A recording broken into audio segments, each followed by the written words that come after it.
Are these statues? No. These are people. Duh. They were probably followers of the god of salt. How did they become this way? What in the world is hidden deep in this ruin?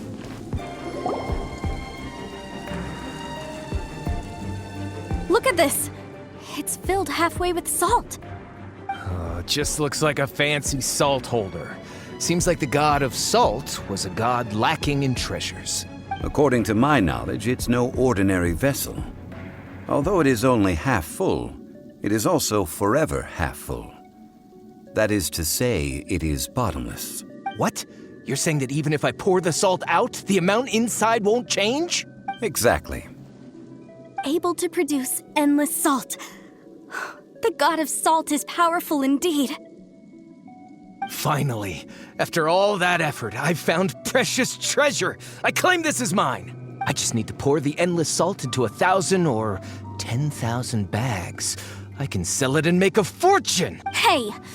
How can you use a relic of the god of salt for such a shallow pursuit? If Mr. Clement wants this salt chalice, then the next object we find will belong to Miss Wanyan, according to the contract agreed upon. Of course, as we agreed. But how can anything be worth more than this rare find? Since we have a contract, it's no use for me to fight with him. Then let's move on, shall we?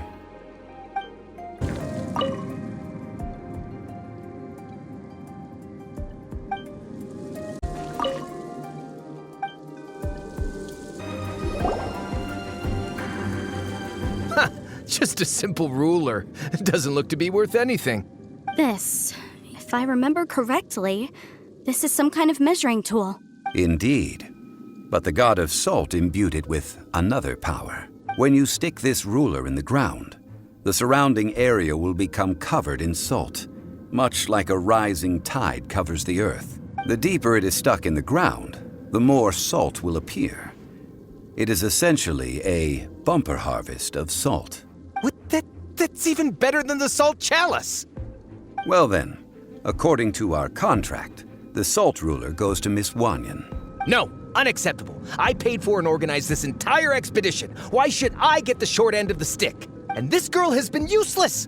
Why would she get anything? So you are saying you want to break the contract? So what if I break it? Now that I've seen how the mechanisms in this ruin work, I no longer need you. Let's not forget who hired who here. Why should I let you make the rules? Because you agreed to a contract. Rex Lapis once said, "Ones who break their contracts shall suffer the wrath of the rock." That is one of your Liyue gods. I am from Snezhnaya. I will suffer the wrath of the rock. You may find it rather unpleasant. I shall confiscate your treasure as well. You are not worthy to continue any further into the ruin. Leave this place. Oh, darn you!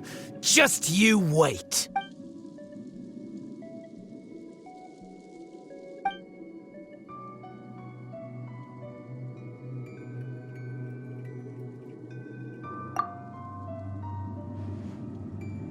Clement's wrongdoing stemmed from greed, yes. But besides greed, there are many other things that may tempt us to break contracts. When people see the object of their dreams, how many are really able to control their desire and follow the contract? I think we should be honest with each other now. That in truth, not a single member of this archaeological expedition came here for archaeology. Why do you say that? Miss, you lack even the most basic archaeological knowledge and can recognize naught but a few simple relics. However, you are an expert when it comes to anything regarding the god of salt. You aren't interested in archaeology or relics. What you're really interested in is the god of salt. I believe those legends about the god of salt that you mentioned on the Pearl Galley are passed down between generations at Yinyuan Hall. Okay, that's enough. Sir, you are indeed a man of great knowledge and talents. I seem to have been right to seek you out once I plucked up my courage. You're right. I'm not a scholar of archaeology. I come from one of the 8 trades under the jurisdiction of the Chising, Yinyuan Hall of the salt industry. Our ancestors were those protected by the god of salt all those years ago, when the Archon War engulfed the land in chaos.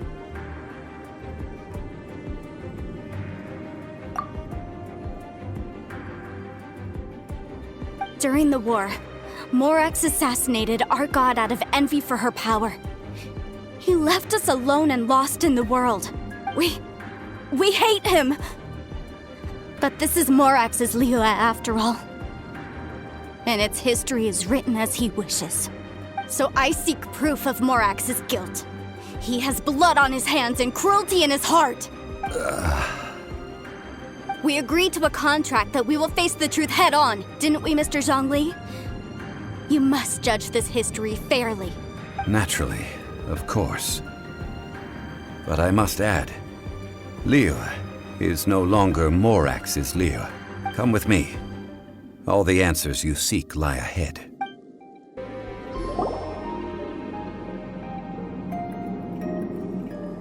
This is a sword?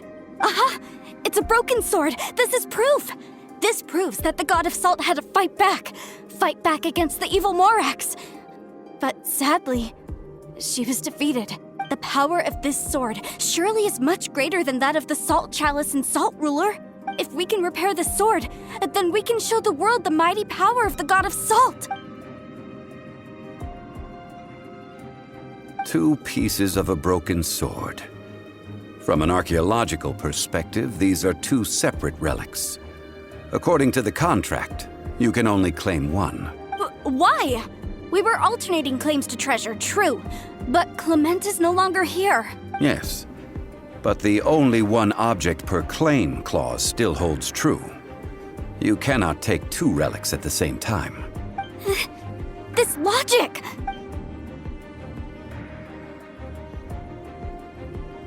When there's a contract, nothing can be allowed to slide. If the contract is not followed, then it is broken. No! If I only take 1/2, then it can't be repaired, and the power of the god of salt cannot be restored. No matter what, I must be faithful to her. Even if it breaks the contract, I don't care. So you are already decided? Then there is a price to pay for breaking the contract.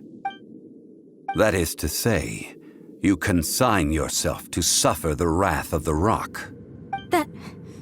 That's okay. The god of salt gave up her life to protect her people. My sacrifice is nothing compared to that. Punish me however you want. Just let me take this proof of my faith. Perhaps that punishment would be easier for her. But, as punishment, I will tell you the truth. Huh? The truth? You mean the truth is my punishment? Yes. The truth that I am about to tell you shall be your price to pay for breaking the contract. I'm afraid to say that the god of salt, Havria, was not the powerful god you imagine her to be. Rather, she was a small and weak god who yielded to all other gods. When it came to war, she lost, never able to win a seat among the 7. What? During the Archon War, the gods of this world used all their strength and cunning to vie for control of Tevat. But Havria instead chose to flee. She thought that by giving up before a fight could start, she could save herself and her people from the war. However, during such a long war, there is no end to the advances of aggressors. After making countless concessions, Havria lost all of her lands, until only one small haven remained. No! It can't be so. In her last days, she had not even a single blade to defend her people with. Not even a single blade? This sword is not a relic belonging to the god of salt, but is instead the murder weapon used to kill her. Murder weapon? No! That's not true! That can't be true! You're trying to test my faith in the god of salt! As I said before, I only state the facts. Preposterous! You are a follower of Morax! Don't try to trick me!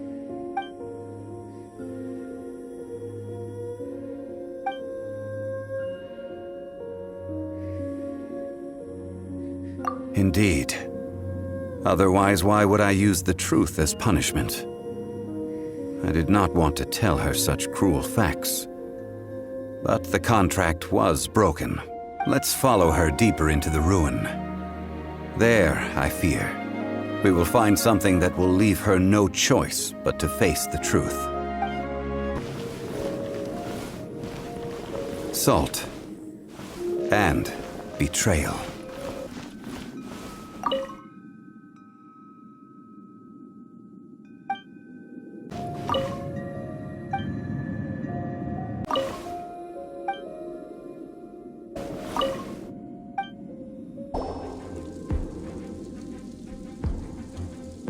What are all these? What did they see? What did they do? What happened? Since you do not trust me, let us continue onward. That which lies beyond this door will show you all that happened back then.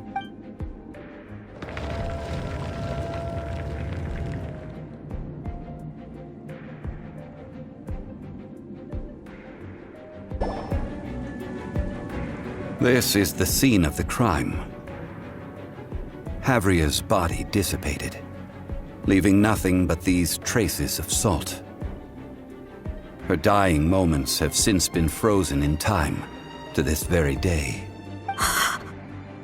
The story continues that some among her people realized at last that this gentle, kind, but weak god could never protect anyone in wartime. The Archon War was cruel in the extreme. Instead of consigning her to the agony of defeat, they thought perhaps it would be better to give her a quick release.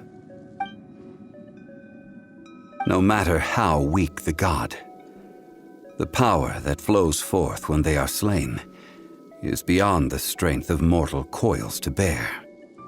Those who could not flee were thus transformed. Those of her people who were untouched by this disaster left for Liyue, where they sought refuge with Rex Lapis. Their descendants feared Havria's remnants and lived in terror that she had laid upon them an eternal curse. So they risked their lives to come here, to break the sword and offer up obeisances in hopes that her anger might be appeased. But they need not have done so. For how could a god who had never once resisted, even till the end, nurse hatred for her people in her heart? Even if this is so, I can't! This must be a lie. A false history, all of it! Don't you dare try to shake my faith!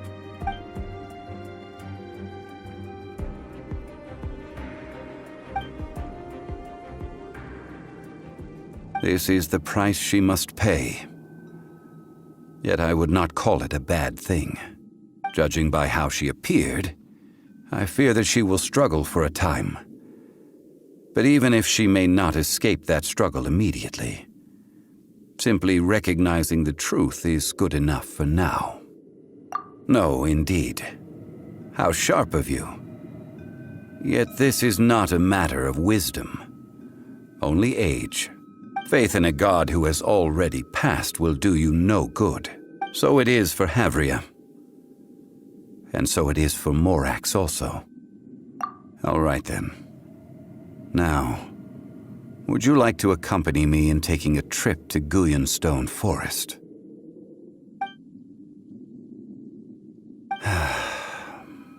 Treading old ground. Telling old stories, one cannot help but be reminded of old acquaintances.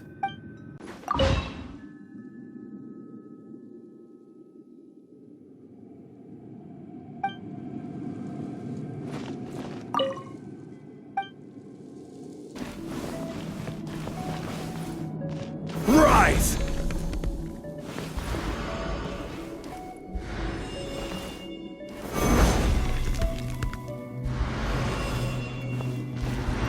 Crumble!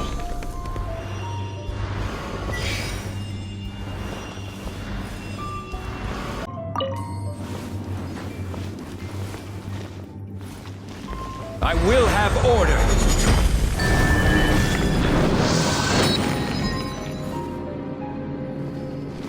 Crumble!